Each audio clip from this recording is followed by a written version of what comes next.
প্রথম আদেশ মুয়াজ্জিন যা বলে তোমরা তা বলো, তবে লা হাওলা ওয়ালা কুওয়াতা ইল্লা বিল্লাহ, এটা মনে রাখতে হবে।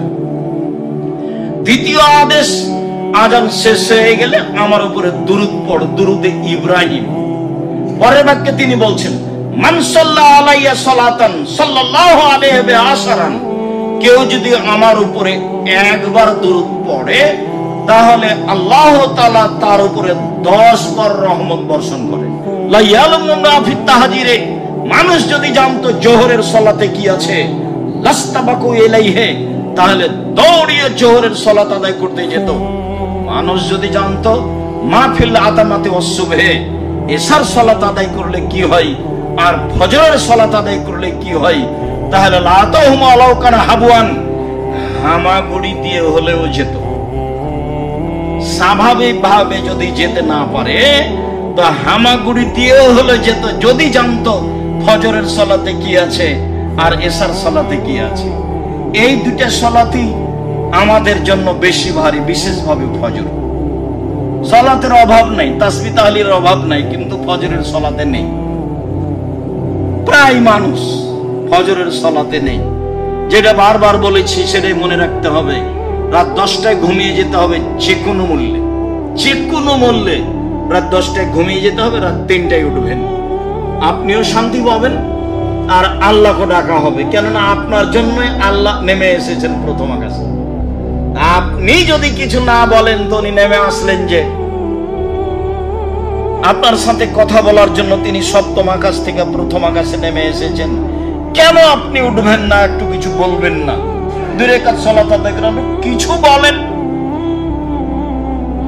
যেটা চান সেটা একটু কিছু বলেন, বলা উচিত। উনি তো শোনার জন্য এসে আছেন। সম্মানিত দিনী ভাই বোন, আব্দুল্লাহ ইবনে উমর রাদিয়াল্লাহু তাআলা আনহু বলেন, রাসূল সাল্লাল্লাহু আলাইহি ওয়াসাল্লাম বলেছেন, ইযা কালাল মুআযযিন আল্লাহু আকবার ফাকালা আহাদুকুম আল্লাহু আকবার, মুয়াজ্জিন যখন বলে আল্লাহু আকবার, অতবার তোমাদের শ্রোতা কোন ব্যক্তি বলে আল্লাহু আকবার, সুম্মা কালা আশহাদু আল্লা ইলাহা ইল্লাল্লাহ ফাকালা আশহাদু আল্লা ইলাহা ইল্লাল্লাহ, তো শ্রোতাও বলে আশহাদু আল্লা ইলাহা ইল্লাল্লাহ, সুম্মা কালা আশহাদু আন্না মুহাম্মাদুর রাসূলুল্লাহ, মুয়াজ্জিন বলল এটা, তো শ্রোতা বলল আশহাদু আন্না মুহাম্মাদুর রাসূল, তারপর মুয়াজ্জিন বলল হাইয়া আলাস সালাহ, তখন শ্রোতা বলল লা হাওলা ওয়ালা কুওয়াতা ইল্লা বিল্লাহ, বাহ্যিকভাবে আন্তরিকভাবে নড়াচড়া করার কোনো শক্তি নাই তোমার শক্তি ছাড়া। আবার মুয়াজ্জিন বলল হাইয়া আলাল ফালাহ, কল্যাণের জন্য আসো। আগের বাক্য সালাত আদায় করতে আসো, পরের বাক্য কল্যাণের জন্য আসো। আবার আপনি বললেন লা হাওলা ওয়ালা কুওয়াতা ইল্লা বিল্লাহ, বাহ্যিকভাবে আন্তরিকভাবে নড়াচড়া করার কোনো শক্তি নেই তোমার শক্তি ছাড়া। তারপর আবার মুয়াজ্জিন বলল আল্লাহু আকবার, আপনি বললেন আল্লাহু আকবার, মুয়াজ্জিন বলল লা ইলাহা ইল্লাল্লাহ, আপনিও বললেন লা ইলাহা ইল্লাল্লাহ, মিন কলবিহি, অন্তর থেকে দাখালাল জান্নাহ, তাহলে আপনি জান্নাতে যাবেন। মুয়াজ্জিনের কথা এখানে কিছু বলা হয়নি, বলা হয়েছে আমি আর আপনি যারা পিছে পিছে আছি। আব্দুর রাজ্জাক সাহেব, আমি যেখানে থাকি একসাথে 50টা আজান হয়। আচ্ছা যাক, আপনি চেষ্টা করবেন একটা আজানের উত্তর দেওয়া, না হয় পাশে যা যেটা আছে সেটা চেষ্টা করবেন, চেষ্টা করা লাগবে, তাছাড়া এমনি হয় না।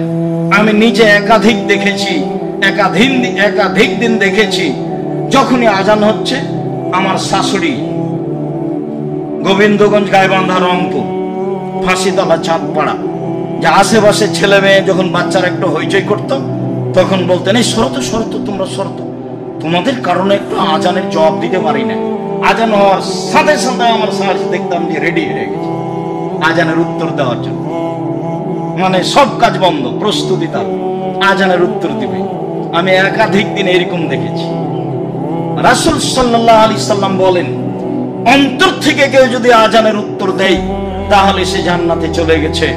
এই কথা মুহাম্মদ সাল্লাল্লাহু আলাইহি সাল্লাম বলেন।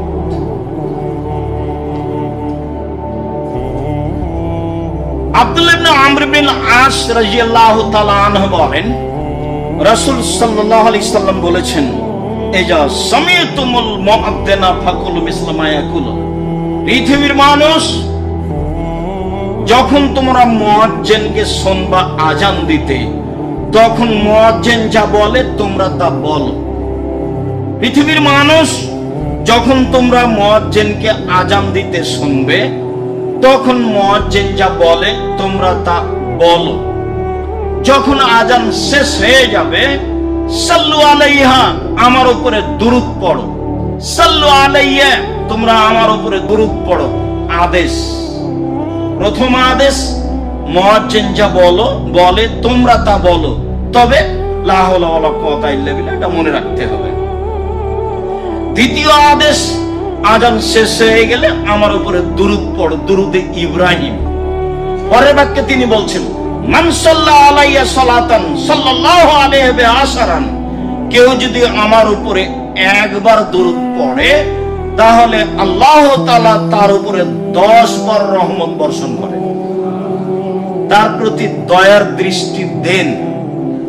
তাহলে আজানের উত্তর সাথে সাথে শেষ হলে আগে দুরূদ পড়তে হবে, দুরূদে ইব্রাহিম। এরপরে বলছেন, সুম্মা সাল্লাল্লাহু আলাইহি ওয়াসিলা, এরপরে জান্নাতে একটা দামি জায়গা আছে, সেটা আমার জন্য চাও। জান্নাতে একটা দামি জায়গা আছে, সেইটা আমার জন্য চাও। শোনো, লা তামবাগি ইল্লা লিআবদিন মিনাল ইবাদ, সেই জায়গাটা আল্লাহর কোন বান্দার জন্য শোভনীয় নয়, মাত্র একজন। মনে রেখো, সেই দামি জায়গাটা পৃথিবীর কোন মানুষের জন্য শোভনীয় নয়, তবে মাত্র একজন। আরজু আন আনা হুয়া, আমি আশা করছি আমি তিনি। আমি আশা করি আমি সেই ব্যক্তি যে দামি জায়গাটা পাবো। পৃথিবীর কারোর জন্য সেই জায়গা নয়, মাত্র একজন। আমি আশাবাদী সেই জায়গার মালিক আমি। পৃথিবীর মানুষ, শুনে রেখো, মান সাল্লাল্লাহ লিয়াল ওয়াসিলা, যে ব্যক্তি আমার জন্য এই দামি জায়গা চাইবে, আল্লাহ তাআলা এই শাফাত ও বিচার মাঠে আমার সুপারিশ তার জন্য জরুরি হয়ে যাবে। ওরা যখন আমার জন্য বলেছে আল্লাহ এটা মুহাম্মদকে দিয়ে দাও, তখন আমি বলেছি ঠিক আছে, এই কারণে আমি তোমার জন্য সুপারিশ বিচারের মাঠে করবই।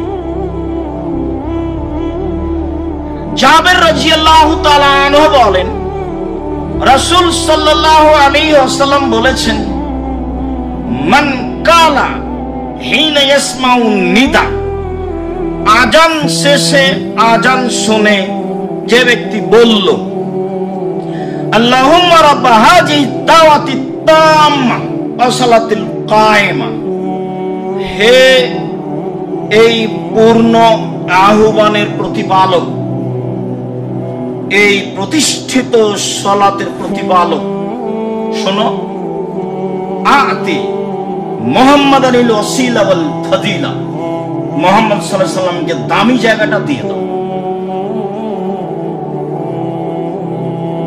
আল্লাযী ওয়াদাহু, যেটা তুমি দেওয়ার ওয়াদা করেছো। আমি একজন সাধারণ মানুষ বলছি, তুমি মুহাম্মদ সাল্লাল্লাহু আলাইহি সাল্লামকে দামি জায়গাটা দিয়ে দাও, যেটা তুমি দিয়ে দেওয়ার ওয়াদা করেছো। অতএব সেটা দিয়ে দাও। তাহলে হাল্লাত লাহু শাফাতি ইয়াউমাল কিয়ামা, এইভাবে আল্লাহকে বললে আমি তার জন্য বিচারের মাঠে জান্নাতে নিয়ে যাওয়ার ব্যাপারে সুপারিশ করবই। তাহলে তো খেয়াল করে থাকতে হবে, হোমসি খেলে আজান পার হয়ে যাচ্ছে এমনটা হবে না।